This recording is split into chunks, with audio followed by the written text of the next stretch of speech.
Hi, I'm Sarah Rawnsley. I'm the head teacher of Newby Primary School in Bradford 5, and I'm at the end of my 32-year career. I think over the years, I've been a head teacher since 2006, and one of the key pieces of learning that I have had is that as a head teacher, never hide anything from your governors. If we're going to be a profession that is credible and have a real sense of doing the right thing for our children and families, then when we make mistakes, own them. And the governors are your critical friend. So hence, when we are in governing body meetings, I am happy to accept challenge. And that challenge, if it's not there, I prompt and say, now ask me a question about that because I want to tell you about that. And governors are really good at that, and they've taught them, this sounds a bit patronising, but I don't mean it patronisingly, over the years I've led governors into being able to feel confident at giving challenge, because it's only through challenge that we do grow. And it's only through challenge and that growth that we can make things better. If we don't ever challenge it, the status quo stays the same. Same old, gives same old. So we have to just challenge each other and get those difficult questions out, because if I don't have the answer, I'm happy to say I don't have the answer, but I'll find out. And that growth in your own confidence as a leader means that you can have really productive relationships with your governors. Never hide a thing. Just accept it and welcome the challenge. It's usually always for the betterment of yourself and the children. I'm Fiona Mear. I'm one of the co-head teachers at Low Ash Primary. I'm Beth Medhurst. I'm the other co-head teacher at Low Ash Primary School, and we've been enrolled together since September 2019. So with regards to governor questioning, it does take time to develop governors' skills in this area. We identified it as an area that we needed to develop. So initially we started off with some external training and the types of questions that governors should be asking.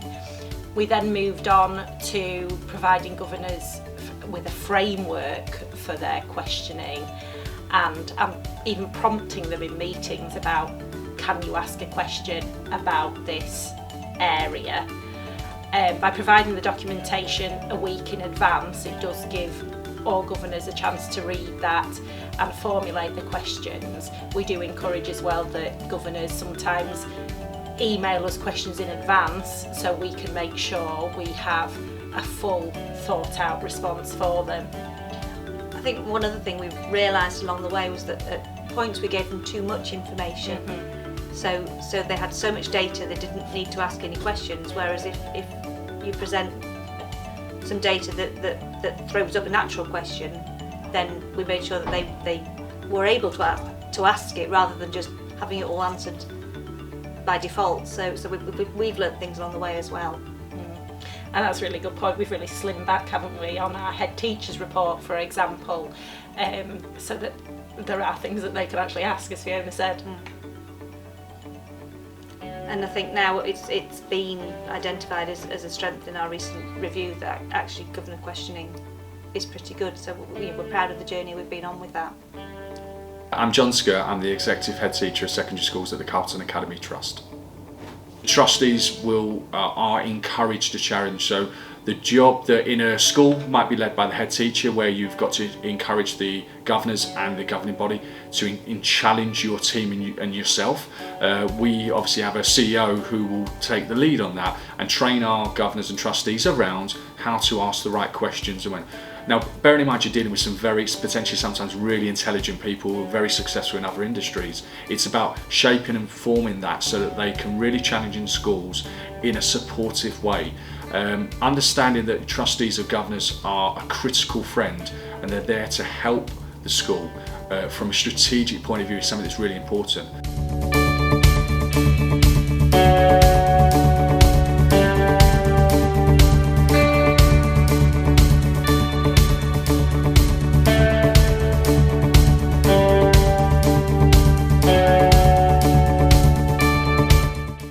My name is John Devlin. I'm Executive Head Teacher of the Our Lady Victories, where we are today. St Anne's in Keighley, and also St Joseph's in Keighley and St Anthony's in Shipley. And I work with the Blessed Christopher Wharton Catholic Academy Trust. I've been head teacher here at Our Lady Victories a very long time, 16 years since 2006, and I've been executive head for 7 years with the other schools. I love my job. I'm a Keighley boy and a Keighley Catholic boy, and I am very privileged to be able to work in the job that I have and do all I can for the children of Keighley, my hometown, which I love very much.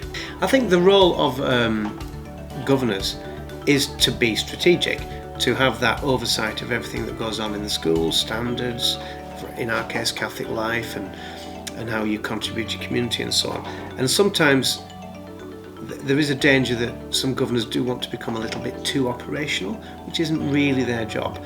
They are very welcome to come into the school and support in whichever way possible, but their role is to be a strategic leader. And I think the way that you ensure that is through good induction.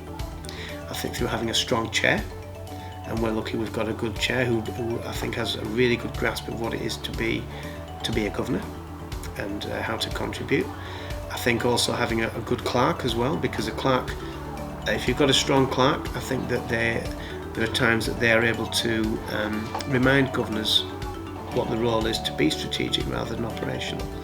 So a strong chair, strong clerk, and good induction. You know, when you have a new governor come into school, this is your role, and almost like having we have a handbook for induction of new governors, explaining the role. I think when you get new governors as well, that's the time where the CPD is the most important. What is the role of a governor? And we're not helping our governors if we don't make sure that we don't have the correct CPD at the right time in their career as a governor.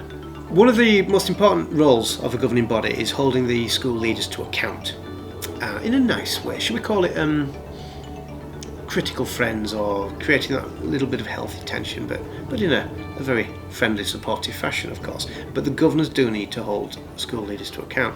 Now, when we had our external review of governance, one of the things that came out of that is we didn't think that the school leaders were getting enough challenging questions. Now, there are different ways of doing this. I mean, over the years, one of the things I have said to the governors is, you might want to ask me now about what I'm doing about reading in Year 4, just so that we get it minuted and so on. And that is about skilling up the governing body and giving them the confidence to ask the kind of questions that they need to be asking. Now, as things have gone on over time, our governors have become much better at this. And what we do is, because we've got a different model with having the 3 schools, we have named governors who are going to go away and look through the head teachers' reports and ensure that they come to the meeting with 3 or 4 key questions that they're going to raise at the point of once we've gone through the head teachers' reports. And since we've started doing that, we've found that it's been very effective. Keeps the school leaders on their toes, knowing full well that they're going to be asked some questions. And I think it also gives the governors confidence that they feel useful, that they're doing the job that they're there to do, that they are asking these questions, that they are holding the leaders to account.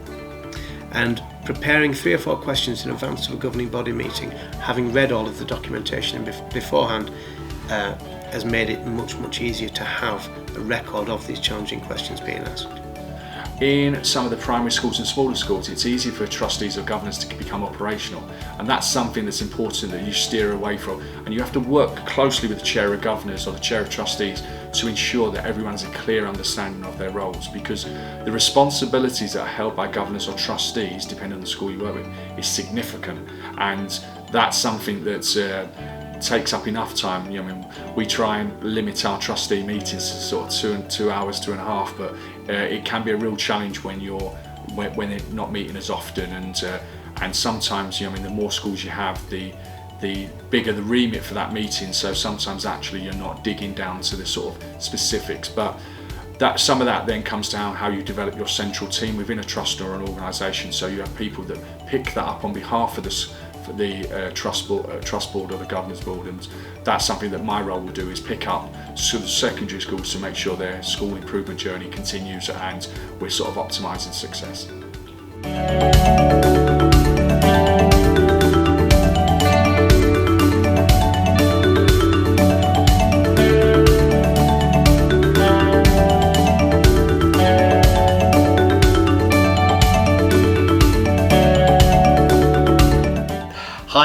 name's Chris Bunting. I'm Director at Bradford Birth to 19, a school improvement and teacher training organisation based at St Edmunds Nursery School in Girlington, Bradford, but I'm also Chair of Governors at Saltaire Primary School. In my time in the Saltaire Primary School governing body, I've worked under a governing body which has been under 3 different head teachers. In fact, a head teacher who then became executive head teacher, and then another head teacher. And as a member of the governing body, it's important to have a good relationship with your head.